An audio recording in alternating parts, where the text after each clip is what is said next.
अब मैं दीदी से गुजारिश करता हूँ कि चंद कलमात से हमारे मौला जी के बारे में बताएं, और मौला जी के बारे में बताएं, पूरे प्रदेश के बारे में बताएं। दरअसल क्या है ना, नेता तो इंतजार नहीं करता कि माइक आया हमको माइक के पास आ जाए तो काम मैंने यहाँ किया, लेकिन मैं प्रोफेसर भी हूँ, जब तक इज्जत से बुलाया ना जाए तो खरीद नहीं हो सकती, इसलिए दोनों ने तक नहीं उठाया। और मैं साजिद की बहुत आभारी हूँ, मुझे तो बेटे जैसा है, आज नहीं उसको 30 साल से मैं जानती हूँ, और साजिद का कोई काम ऐसा नहीं है जिसमें हम ना खड़े हुए हों, और मेरी कोई जरूरत ऐसी नहीं होगी जहाँ साजिद ना खड़ा रहा हो। इनके लिए आगे जाइए, ये कलूर को मोहब्बत, ये एहतराम भी हमारा करते हैं और हमारे फैमिली का करते हैं। आप खुद सोचिए, मेरे वालिद साहब का इंतकाल कब हुआ? 1989 में, 1989 में। 30 साल से हम यहाँ पे मुशायरा करते हैं। पर मैं तो बहुत ही मध्यम वर्गीय महिला हूँ, हमेशा कहती हूँ खर्चा कम करो। हम लोग तो 100 पैसे में 120 पैसा बनाने की कोशिश करते हैं, और ये मानता ही नहीं है, चाय का खर्च 100 कर देता है। तो मेरी इसकी लड़ाई ये रहती है, लेकिन आपने आज मेरी वालिदा, मेरी माँ कमला बहुगुणा जी के याद में उनका 100 साल चल रहा है, आपने ये महफिल इंतखाब की, आपने कवियों को बुलाया, शायरों को बुलाया, मैं इसके लिए आपके आभारी हूँ। लेकिन सबसे ज्यादा मैं आभारी हूँ दारा सिंह चौहान जी की। हम लोग पुराने साथी हैं राजनीति के, एक तरह की सोच रखने वाले लोग हैं, और हम दोनों ने ही उत्तर प्रदेश सरकार में मंत्री के रूप में काम किया। मैं MP बन गई, आप फिर मंत्री हैं, मेरे छोटे भाई हैं, आप इतनी छोटी नोटिस पर आए, मैं आपका दिल से आभार व्यक्त करती हूँ, आपका शुक्रिया अदा करती हूँ। की बात मेरी माँ के बारे में कही, कुछ बातें तो मुझे भी नहीं मालूम थी। जैके फैजान साहब जो भी यहाँ पर हमारे ऑल इंडिया बहुगुणा स्मृति समिति के वाइस प्रेसिडेंट हैं, उन्होंने भी एक ऐसी बात बताई मेरे भाई के बारे में मुझे नहीं मालूम थी, लेकिन उन्होंने आपने ऐसी बात नहीं जो राज थी।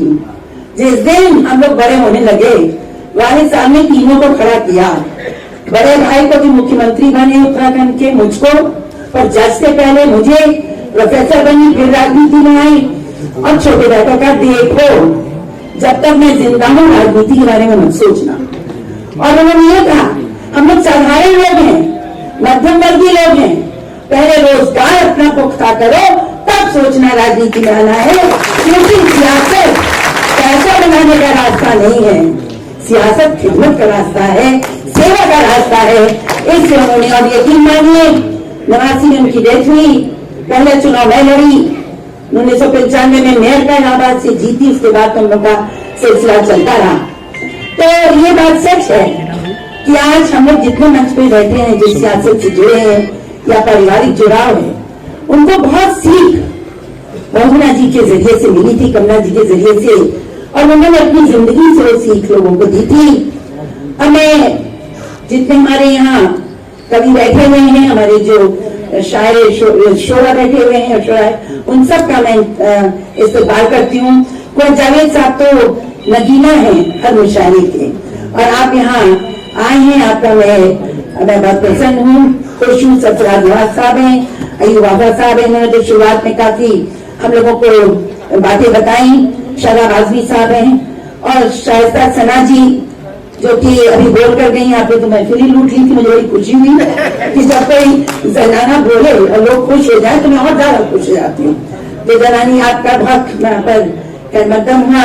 विभा शुक्ला आपने बहुत अच्छा बोला, आप है ना विभा, आपने बनारस के बारे में, महिलाओं के बारे में, और अलग अलग जो लोगों के मसले हैं उनके बारे में आपने बात करी। खुशबू जी की तो मैं क्या कहूँ, खुशबू जी बड़ी खुशी हुई जब आपने माइक पकड़ा, तो एक पल तो मुझे लगा कि मैंने माइक पकड़ लिया है। हर औरत को लगा होगा कि हमने माइक पकड़ा, और खूबसूरती से आप पूरी महफिल को चला रही हैं। और गुल सवा जी हैं, हमारे बीच में आराधना शुक्ला है जो कवियत्री हैं, आप भी आई हुई हैं, आपका मैं स्वागत करती हूँ। प्रतिमा यादव जी हैं, सुमन दुबे जी हैं, एमरो कौन आया था सबसे आगे में, कौन सी कवियत्री आई थी, क्या नाम है, प्रतिभा, तुम सबसे बात नहीं तो मैं चिन्हित कर दिया था तुम लोग, लेकिन अच्छी है। देखिए यंग पोएट्स है, बड़ी खुशी की बात है। और इसके अलावा मैंने जिनका सम्मान हुआ है आज यहाँ हफीजुल रहमान के नाना जी थे, इनके पोते को आज यहाँ पर सम्मानित किया गया। तो जावेद साहब को, संध्या सिंह जी को, शेख सलाउद्दीन जी को, अंजना सिंह जी को, फिर मणिशंकर पांडे जी तो खैर हमारे परिवार के सदस्य हैं, राशिद जी को, जावेद अहमद जी को, डॉक्टर सरफराज को, और यहाँ पर जिन लोगों ने इस पूरे प्रोग्राम को सवारा और सजाया है, उनमें मैंने साजिद का तो नाम ले ही लिया था, हफीजुल्लाह खान साहब, डॉक्टर रहमान साहब, मोहम्मद जावेद साहब, यहाँ पर वसी सिद्दीकी साहब, जनेद आफ्ताब खान, शाहजहां साहब जो दुबई से आए हैं, मौलाना उमर सिद्दीकी साहब और शेख सराजुद्दीन साहब। और मैं जिनका नाम लेना चाहती हूँ, अरविंद जायसवाल, जिसको मैं आज नहीं पिछले 25-30 साल से जानती हूँ, बहुत ही दमदार नेता हैं, चेयरमैन कई बार रह चुके हैं और आज भारतीय जनता पार्टी का क्षेत्रीय उपाध्यक्ष हैं। उनकी मौजूदगी इसको चार चांद लगा रही है। और साथ ही साथ हमारे यहाँ चेयरमैन आए हैं जो कि कोऑपरेटिव बैंक के चेयरमैन हैं। एक मिनट, नाम कहाँ लिखा मैंने आपका, मौर्या जी। मौर्या जी, आपका भी बहुत बहुत स्वागत है। मैंने सब इसलिए बोला कि मैं बहुना स्मृति समिति की वाइस प्रेसिडेंट हूँ ऑल इंडिया, और इसलिए मेरा भी फर्ज बनता है कि मैं आप सबका खैर मकदम करूँ। अब मैं अभी बैठे बैठे सोच रही हूँ, रश हो रहा था, तो खुशी हो रही थी। 2 जिले ऐसे हैं, उत्तर प्रदेश के 2 एरिया ऐसे हैं जो कि जहां से कि बहुत स्वतंत्रता संग्राम सेनानी निकले और बहुत ही दीवाने निकले आजादी की। उनमें एक तो हमारा प्रयागराज जो हो गया इलाहाबाद, जहां जिसने पूरी दुनिया को, पूरे भारतवर्ष में उन्होंने आजादी की अलग जगाई, और दूसरा है आजमगढ़, जहां से आजादी की अलग ऐसी जमी कि यहाँ से 50 मील दूर, 50 यहाँ से दूर बलिया, और साथ ही साथ मऊ। ये जो आपकी कमिश्नरी है ना, इस कमिश्नरी का इतिहास आज जांगे आजादी में 1857 से लेकर 1947 तक स्वर्ण अक्षरों में, सुनहरे अक्षरों में लिखा जाएगा, ये मैं आपको कह सकती हूँ। क्योंकि हम लोग जो राजनीति में हैं या जो हम लोग इतिहास पढ़ाते हैं, तो हम लोग जानते हैं कि किस तरह से उन्होंने शिवली की जमीन है, किस तरह से यहाँ पर जो 1857 में जिस तरह से यहाँ पर जमीन से हमारे उस समय के रघुवीर दयाल जी ने ये जो सत्याग्रह का कार्यक्रम 1930 में किया था, और उसकी अलग जलाई गई थी 1858 में, जब ये जिला हिंदुस्तान में इस बात का नजीर बना कि यहाँ पर 81 दिनों तक अंग्रेजों की सरकार नहीं रही, उनको निकाल बाहर के अपनी सरकार यहाँ पर बनाई, और वहां दूर बैठे बलिया का हमारा वीर, उसने वहां पर जो मूर्ति करी, मूर्ति को नहीं कहूंगी, मैं कहूंगी उन्होंने वहां पर जो मूवमेंट किया, जो आपके सेना में, उसने अलग जगाई थी पूरे पूर्वांचल में। तो मैं फिर कहूँ, मंगल पांडे हो, चिट्टू पांडे हो, भाई ये आजमगढ़ की कमिश्नरी ने हिंदुस्तान नहीं, मुल्क के नहीं, पूरी दुनिया के इतिहास को सबक सिखाया है, दिखाया। और जहां तक हम बात कर रहे हैं लिटरेरी फिगर्स की, कि कितने हमारे देश में नेशनल पोएट्स हुए हैं, जिनको की पूरे मुल्क में शायर का और उसका किताब दिया गया है, कवि का। उस वक्त हम लोग जानते हैं राहुल सर जी हैं, और कैफी आजमी साहब तो दिल में बसे हुए हैं। तो इन लोगों की सरजमीन पर जो मैं आई हूँ, तो मैं दारा सिंह चौहान जी को से भी प्रश्न करती हूँ, मुझसे भी करते होंगे कि मैं भी उन जमीन से आई हूँ जहाँ से जोर से आजादी की आवाज उठी थी, और ये भी उस सरजमीन से है। तो मैं इस यहाँ पर आने पर मैं यहाँ की माटी को सलाम करती हूँ, प्रणाम करती हूँ, और ये आशा करती हूँ, उम्मीद करती हूँ कि यहाँ की जो रवायत, जो यहाँ की रिवायत है, वो चलती है। यूनिवर्सिटी है, शिवली यूनिवर्सिटी, मैं वहां जा चुकी हूँ। जब वहां मैन्युस्क्रिप्ट्स रखे हैं, वो इतने आला, इतना उम्दा है, कितने 100 साल का उसमें इतिहास है। तो इन बातों के साथ मैं आपसे कह सकती हूँ कि चाहे 1857 हो और चाहे 1942 हो, चाहे गांधी जी का आंदोलन हो जो उन्होंने सत्याग्रह का आंदोलन किया था, उसमें बढ़ चढ़ के जो भागीदारी इस पूर्वांचल में की है, खासतौर से आजमगढ़, बलिया, मऊ में। मऊ के बारे में तो मैंने पढ़ा था कि जब मऊ का नाम वहां के रेवोल्यूशन का, वहां की बगावत की जब बात होती थी, तो ब्रिटिश पार्लियामेंट में लोग खौफ से ले जाया करते थे कि ऐसे बागी भी होते हैं। और जब चिट्टू पांडे ने सब कुछ कई सारी जगहों को जमा के पुलिस के थाने पर झंडा फहराने की कोशिश की, 100 से ज्यादा लोग मारे भी गए, सैकड़ों उसमें घायल भी हुए, लेकिन चिट्टू पांडे ने भी कई दिनों तक अंग्रेजों की हुकूमत को वहां से बाहर रखा। तो आपका मैं बहुत ज्यादा मैं एहतराम करती हूँ इस एरिया का, इस पूरे का।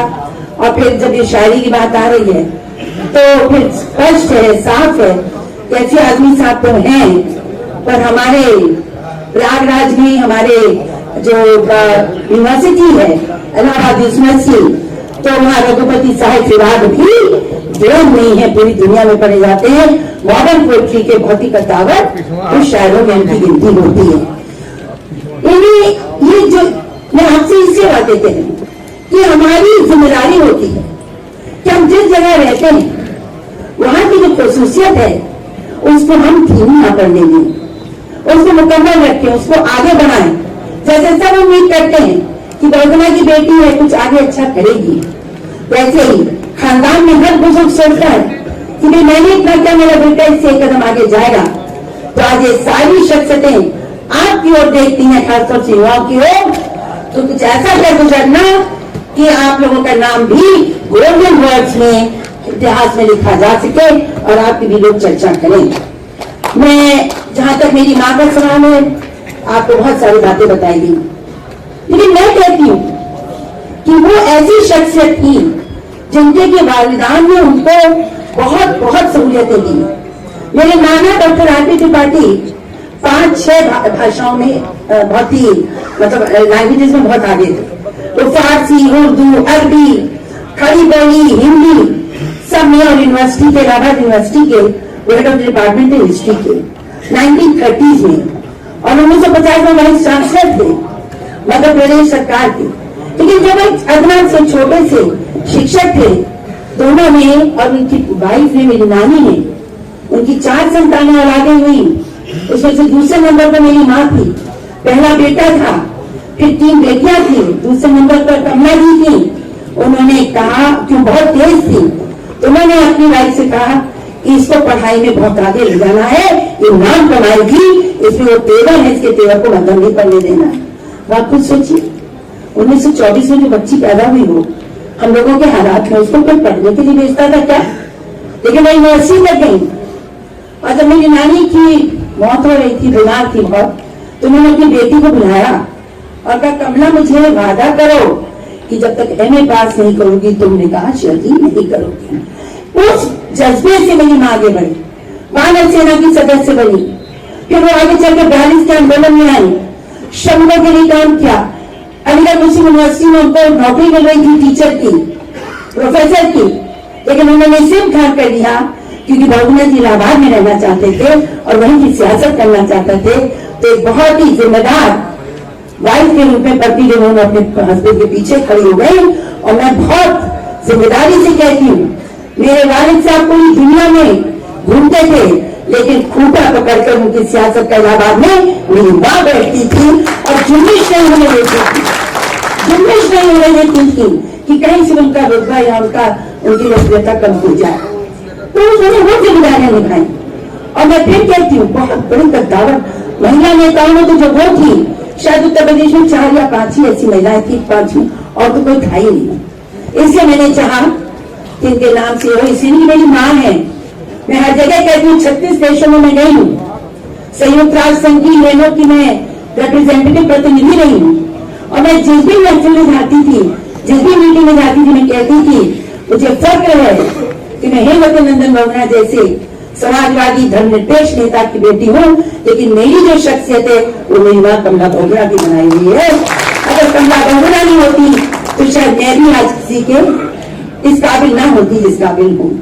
तो फिर मैं कहूंगी कि आपके मंच में, हमारे मंच पे आज महिलाएं भी उतनी ही हैं, उतनी ही हमारे शौरा और उतनी ही हमारी कवियत्रियां भी हैं, उनको भी भरपूर सहयोग दीजिएगा। हम लोग तो अब निकलना शुरू किए हैं, तो जब तक ताली नहीं बजेगी तब तक हम लोग आगे नहीं बढ़ पाएंगे। तो आपसे बहुत बहुत शुक्रिया अदा करते हुए, वक्त तो इस समय कितनी शादियां हैं, ये वक्त भी दिन में कहीं मुशारा और कभी सम्मेलन होते हैं, पर चलिए ये हुआ है इंतकाम। हम लोग क्योंकि रात को आ नहीं सकते थे, तो मैं आप सबका शुक्रिया अदा करती हूँ। तो जावेद साहब आपको भी नहीं बुला लेती हूँ, आप बुलवाइए इनको, ये तो थोड़ा सा सुन लिया जाए तब आगे बढ़ा जाए। शुक्रिया, जय हिंद।